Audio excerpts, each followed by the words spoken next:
ನಾಗಸೇನ ವಿದ್ಯಾಲಯದಲ್ಲಿ resident monk ಆಗಿ ಕಳೆದ 16 ವರ್ಷಗಳಿಂದ ಬೌದ್ಧ ಧರ್ಮದ ಪ್ರಚಾರದಲ್ಲಿ ತೊಡಗಿದ್ದಂಥ ಪೂಜ್ಯ ಬಿಕ್ಕುಡಿ ಬುದ್ದಮ್ಮ ಅವರು ಇತ್ತೀಚೆಗೆ ನಿಧನರಾಗಿದ್ದಾರೆ. ಆ ನಿಧನಕ್ಕಾಗಿ ಇಡೀ ಬೌದ್ಧ ಬಳಗ ಇವತ್ತು ಶ್ರದ್ಧಾಂಜಲಿಯನ್ನು ಅರ್ಪಿಸುವಂಥ ಕೆಲಸದಲ್ಲಿದ್ದೀವಿ. ಅವರ ನಿಧನದ ಸ್ಮರಣೆಗಾಗಿ ಒಂದು ವಾರದ ಕಾಲ ಬುದ್ದಮ್ಮ ಸಪ್ತಾಹ ಅಂತೇಳಿ ಸ್ಮರಣೆ ಮಾಡ್ತಕ್ಕಂಥ ಕಾರ್ಯಕ್ರಮವನ್ನು ಅಂದ್ಕೊಂಡಿದ್ದೀವಿ. ಅದು 25 ಅಂದರೆ ಈ ದಿನದಿಂದ ಬುದ್ಧ ಜಯಂತಿ ಮೇ 1ರವರೆಗೆ 7 ದಿನಗಳ ಕಾಲ ನಡೀತದೆ. ಬುದ್ದಮ್ಮ ಅವರ ಆಪ್ತ ಬಳಗ ಬೌದ್ಧ ಸಮುದಾಯಗಳ ಮಧ್ಯೆ ಎಲ್ಲೆಲ್ಲಿ ಅವರು ಪ್ರವಚನ ಮಾಡಿದರೋ ಅಲ್ಲೆಲ್ಲ ಹೋಗಿ ಪ್ರತಿದಿನ ಸಂಜೆ ಒಂದು ಪ್ರಾರ್ಥನೆ ಮಾಡಿ ಬುದ್ದಮ್ಮ ಅವರಿಗೆ ನುಡಿನಮನಗಳನ್ನು ಸಲ್ಲಿಸ್ತಕ್ಕಂಥ ಒಂದು ಅಭಿಯಾನವನ್ನು ಹಮ್ಮಿಕೊಂಡಿದ್ದೀವಿ. ಈ ದಿನ ಸಂಜೆ ಅಂದರೆ 25/4/2026 ಬುದ್ದಮ್ಮನ ಹುಟ್ಟಿದ ಮನೆ ಬೆಂಗಳೂರಿನ ಶ್ರೀರಾಮಪುರದಲ್ಲಿ ಅವರ ಬಂಧು ಬಳಗ ಎಲ್ಲವನ್ನು ಸೇರಿಸಿ ಆ ಕಾರ್ಯಕ್ರಮಕ್ಕೆ ಚಾಲನೆ ಕೊಡ್ತಾ ಇದ್ದೀವಿ. ನಾಳೆ ನಂದಿನಿ ಲೇಔಟಲ್ಲಿ ಅಲ್ಲಿ ಮಹೇಶ್ ಅಂತ ಒಬ್ಬ ಅವರ ಫಾಲೋವರ್ ಇದ್ದಾರೆ.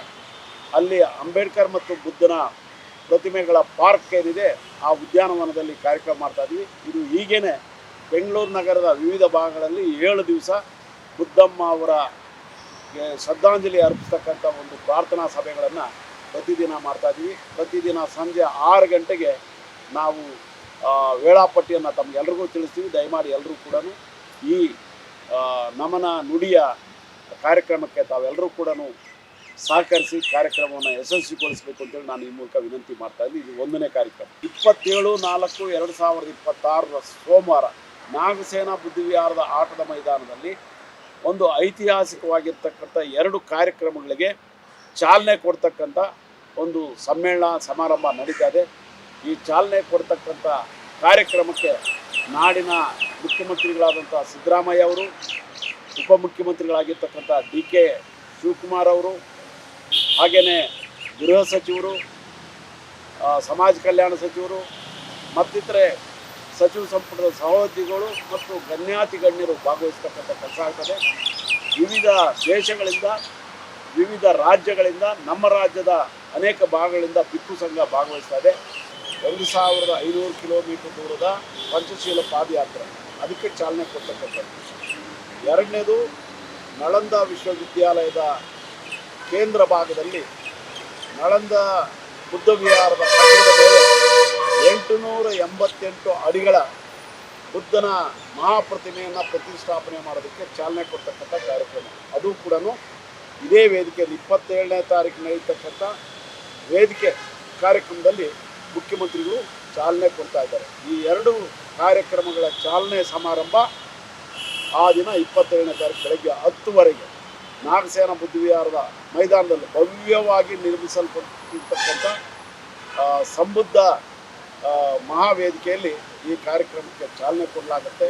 ಬಹುಶಃ ಕರ್ನಾಟಕದ ಇತಿಹಾಸದಲ್ಲಿ ಅಷ್ಟೇ ಅಲ್ಲ, ಭಾರತದ ಇತಿಹಾಸದಲ್ಲೇ ಭಾಳ ದೊಡ್ಡ ಕಾರ್ಯಕ್ರಮಗಳು ಇವು ರೂಪುಗೊಂಡು ಮುಂದಿನ ದಿನಗಳಲ್ಲಿ ಪ್ರಬುದ್ಧ ಭಾರತ ನಿರ್ಮಾಣ ಆಗೋದಕ್ಕಾಗಿ, ಪ್ರಬುದ್ಧ ಕರ್ನಾಟಕ ನಿರ್ಮಾಣಕ್ಕಾಗಿ ನಾವೆಲ್ಲರೂ ಕೂಡ ಈ ಕಾರ್ಯಕ್ರಮವನ್ನು ಆಯೋಜನೆ ಮಾಡಿದ್ದೀವಿ. ನಳಂದ ವಿಶ್ವವಿದ್ಯಾಲಯದ ಪೂಜ್ಯ ಬಿಕ್ಕು ಬೋಧಿದತ್ತ ಅವರ ನೇತೃತ್ವದಲ್ಲಿ 2 ಕಾರ್ಯಕ್ರಮಗಳು ಆಯೋಜನೆಗೊಂಡು ಅದಕ್ಕೆ ಚಾಲನೆ ಕೊಡ್ತಕ್ಕಂಥ ಈ ಮಹಾ ಸಮಾರಂಭಕ್ಕೆ ನಾಡಿನ ಸಮಸ್ತ ಭೀಮ ಬಂಧುಗಳು, ಬೌದ್ಧ ಬಾಂಧವರು ಮತ್ತು ಶಾಂತಿಯನ್ನು, ವಿಶ್ವಶಾಂತಿಯನ್ನು ಬಯಸ್ತಕ್ಕಂಥ ಪ್ರತಿಯೊಬ್ಬರು ಕೂಡ ಭಾಗವಹಿಸಬೇಕಂತ ಈ ಮೂಲಕ ವಿನಂತಿ ಮಾಡ್ತಾ ಇದ್ದೀನಿ. ದಯಮಾಡಿ ಬೆಂಗಳೂರಿನವರು ಅಷ್ಟೇ ಅಲ್ಲ, ರಾಜ್ಯದ ಎಲ್ಲ ಭಾಗಗಳಿಂದ ಆವತ್ತು ಬೆಳಗ್ಗೆ 9ವರೆಗೆ ಬಂದು ಮುಖ್ಯಮಂತ್ರಿಗಳನ್ನು ನಾವು ಭಾಳ ಅರ್ಥಪೂರ್ಣವಾಗಿ ಆಹ್ವಾನ ಮಾಡ್ಕೊಳ್ತಕ್ಕಂಥ ಕೆಲಸ ಮಾಡಬೇಕು. ಯಾಕಂತ ಹೇಳಿದ್ರೆ ಬಾಬಾ ಸಾಹೇಬ್ ಅಂಬೇಡ್ಕರ್ ಅವರ ಆಶಯಗಳನ್ನು ಹೊತ್ತು ಹೋರಾಟ ಮಾಡ್ತಾ ಇರ್ತಕ್ಕಂಥ ವಿವಿಧ ಸಂಘಟನೆಗಳ ಐಕ್ಯ ಹೋರಾಟಕ್ಕೆ ಮಣಿದು ಮುಖ್ಯಮಂತ್ರಿಗಳು ಭಾಳ ಮಹತ್ತರವಾದಂಥ ಕೆಲಸಗಳನ್ನು ಘೋಷಣೆ ಮಾಡಿದ್ದಾರೆ. 1ನೇದು ಸನ್ನತಿ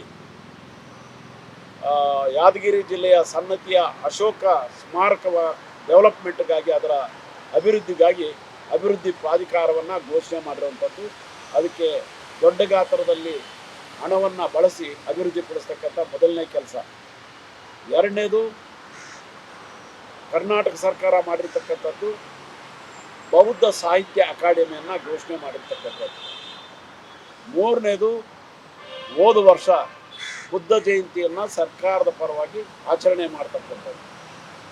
ನಾಲ್ಕನೇದು, ಈ ವರ್ಷ ಬಜೆಟ್ ಘೋಷಣೆಯಲ್ಲಿ ಬೌದ್ಧರ ಅಭಿವೃದ್ಧಿ ನಿಗಮವನ್ನು ಸ್ಥಾಪನೆ ಮಾಡಿರ್ತಕ್ಕಂಥ ಭಾಳ ಪ್ರಮುಖವಾಗಿರ್ತಕ್ಕಂಥ ಘೋಷಣೆ. ಈ 4 ಸಾಧನೆಗಳ ಜೊತೆಗೆ ಇನ್ನು 2 ಪ್ರಮುಖವಾಗಿರ್ತಕ್ಕಂಥ ಬೇಡಿಕೆಗಳಿದ್ದಾವೆ. ಅದು ಒಂದನೇದು, ನಾಡಗೀತೆಯಲ್ಲಿ ಬೌದ್ಧರ ಉದ್ಯಾನ ಅನ್ನೋದನ್ನು ಸೇರಿಸಬೇಕು. ಎರಡನೇದು, ಬುದ್ಧ ಜಯಂತಿಗೆ ಸರ್ಕಾರ ರಜಾ ಘೋಷಣೆ ಮಾಡಬೇಕು. ಈ 2 ಬೇಡಿಕೆಗಳನ್ನು ಈಡೇರಿಸೋದಕ್ಕಾಗಿ ಈಗಾಗಲೇ ಅವರು ಮಾಡಿರ್ತಕ್ಕಂಥ ಏನು ಕೆಲಸಗಳನ್ನು, ಕಾರ್ಯಕ್ರಮಗಳಿಗೆ ಚಾಲನೆ ಕೊಟ್ಟಿರೋದ್ರಿಂದ ಅವರನ್ನು ಸಾರ್ವಜನಿಕವಾಗಿ ಮುಖ್ಯಮಂತ್ರಿಗಳಷ್ಟೇ ಅಲ್ಲ, ಉಪಮುಖ್ಯಮಂತ್ರಿಗಳಷ್ಟೇ ಅಲ್ಲ, ಇದಕ್ಕೆ ಸಹಕರಿಸಿರ್ತಕ್ಕಂಥ ಎಲ್ಲ ಸಚಿವ ಸಂಪುಟದ ಸಚಿವರನ್ನು ಬಹಿರಂಗವಾಗಿ ಆತ್ಮಾಭಿಮಾನದಿಂದ ಅಭಿನಂದಿಸ್ತಕ್ಕಂಥ ಒಂದು ಕಾರ್ಯಕ್ರಮವನ್ನು 27ನೇ ತಾರೀಕು ನಾವು ಆಯೋಜನೆ ಮಾಡಿದ್ದೀವಿ. 27ರ ನಂತರ ಈ ಭವ್ಯ ಮಂಟಪ, ನಾಗಸೇನ ಬುದ್ಧವಿಹಾರದಲ್ಲಿ ನಿರ್ಮಾಣ ಆಗ್ತಾ ಇರ್ತಕ್ಕಂಥ ಈ ಭವ್ಯ ಮಂಟಪ, ಸಮೃದ್ಧ ಭವ್ಯ ಮಂಟಪ ಬುದ್ಧ ಜಯಂತಿವರೆಗೆ ಮುಂದುವರಿತದೆ. ಬುದ್ಧ ಜಯಂತಿ ಮೇ 1ನೇ ತಾರೀಕು ಬರ್ತಾ ಇದೆ. ಆ ದಿನ ಕಾರ್ಯಕ್ರಮ ಬರೋವರೆಗೂ ಕೂಡ ಈ ಬುದ್ಧ ಮಂಟಪದಲ್ಲಿ 16 ಬೌದ್ಧ ಪ್ರಚಾರದ ಕಾರ್ಯಕ್ರಮಗಳನ್ನು ಹಮ್ಮಿಕೊಳ್ತಾ ಇರ್ತೀವಿ.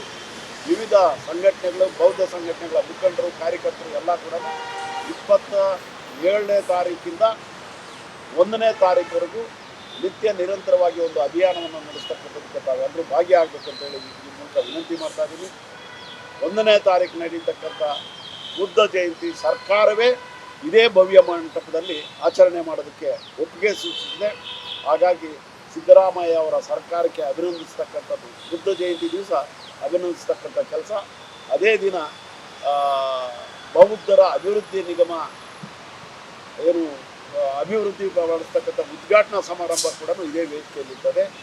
ಈ ಹಿನ್ನೆಲೆಯಲ್ಲಿ ಇವತ್ತಿನ ಈ ಸಿದ್ಧತೆ, ಪೂರ್ವಭಾವಿ ಸಿದ್ಧತೆಯ ಪೂರಕವಾಗಿ ನಾನು ತಮ್ಮಲ್ಲೆಲ್ಲ ವಿನಂತಿ ಮಾಡ್ತಕ್ಕಂಥದ್ದು, ಬೆಂಗಳೂರು ಅಷ್ಟೇ ಅಲ್ಲ, ಕರ್ನಾಟಕದ ಉದ್ದಗಲಕ್ಕೂ ಇರತಕ್ಕಂಥ ಬೌದ್ಧ ಬಾಂಧವರು ಹೆಚ್ಚಿನ ಸಂಖ್ಯೆಯಲ್ಲಿ ಈ ಕಾರ್ಯಕ್ರಮದಲ್ಲಿ ಭಾಗವಹಿಸಿ ಕಾರ್ಯಕ್ರಮನ ಯಶಸ್ವಿಗೊಳಿಸಬೇಕಂತೇಳಿ ನಾನು ಈ ಸಮಾರಂಭದ ಆಯೋಜನಾ ಸಮಿತಿ ಪರವಾಗಿ ನಾನು ವಿನಮ್ರವಾಗಿ ವಿನಂತಿಸ್ತಾ ಇದ್ದೀನಿ. ಜೈ ಭೀಮ್, ನಮೋ ಬುದ್ಧಾಯ.